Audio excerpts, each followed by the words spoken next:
Irritable bowel syndrome या संग्रहणी रोग, जिसमें कि पेशेंट को पेट में मरोड़ पड़ते हैं, कुछ भी खाने से दर्द होना शुरू हो जाता है और बार बार लूज मोशन आता है, बार बार उसको टॉयलेट जाना पड़ता है और मल के रूप में खाया हुआ भोजन पतले का पतला ही ऐसे ही बाहर निकल जाता है। और इसमें रोगी को ये लगता है कि ये मेरी आंतों की दिक्कत है, यानी आंतों में कोई इन्फेक्शन हो गई है या फिर आंतों की वजह से प्रॉब्लम है। लेकिन ऐसा नहीं है, क्योंकि हमारा दिमाग, जो ब्रेन की नर्व्स हैं, उनके जरिए ब्रेन हमारी आंतों की मूवमेंट को कंट्रोल करता है, खाना पचाने में हेल्प करता है। अगर हमारा ब्रेन सिग्नल नहीं दे रहा तो आंतों में मूवमेंट अपने आप होनी शुरू हो जाती है, जिसकी वजह से मरोड़ पड़ते हैं, कुछ भी खाया और वो बाहर आ जाता है। और पेशेंट को बार बार मल जाने के बाद भी ऐसा लगता है कि मेरा जैसे पेट साफ अभी नहीं हुआ। पेशेंट का वजन कम होना शुरू हो जाता है। पेशेंट को, जो रोगी को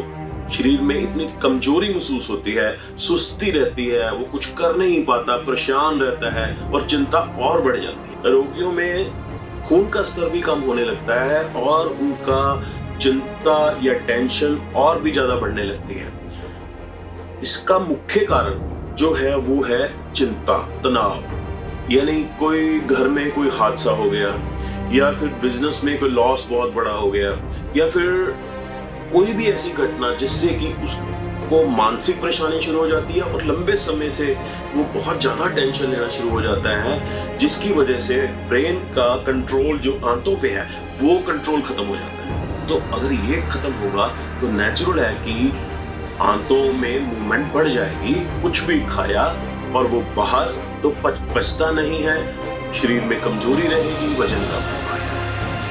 एलोपैथी में डॉक्टर्स इसका इलाज करते हैं सिर्फ कि एंटीस्पाज्मोटिक मेडिसिन देके, यानी पेट में दर्द कम करने वाली पेन किलर्स देके, या फिर ऐसी टैबलेट्स देके जो कि पेट की आंतों की मूवमेंट को कम कर देती है। लेकिन जब पेट की आंतों की मूवमेंट कम हो जाएगी इतनी ज्यादा, तो उसमें हमारे शरीर के टॉक्सिन्स खून में जाना शुरू हो जाएंगे। तो इसका सबसे बड़ा एलोपैथी में साइड इफेक्ट ये है। तीसरा जो इलाज है, अगर रोगी को टेंशन बहुत ज्यादा रहता है तो एलोपैथी वाले क्या कर सकते हैं कि वो उसको एंटी डिप्रेसेंट्स पे डाल देते हैं, यानी कि नींद की गोलियां पे डाल दिया जाता है। इरिटेबल बाउल सिंड्रोम या संग्रहणी का इलाज प्राकृतिक चिकित्सा द्वारा और आयुर्वेद द्वारा बिल्कुल संभव है, क्योंकि यहाँ हम 20 साल से इरिटेबल बाउल सिंड्रोम का ट्रीटमेंट कर रहे हैं। आयुर्वेदा इरिटेबल बाउल सिंड्रोम या संग्रहणी की जड़ पे वार करता है।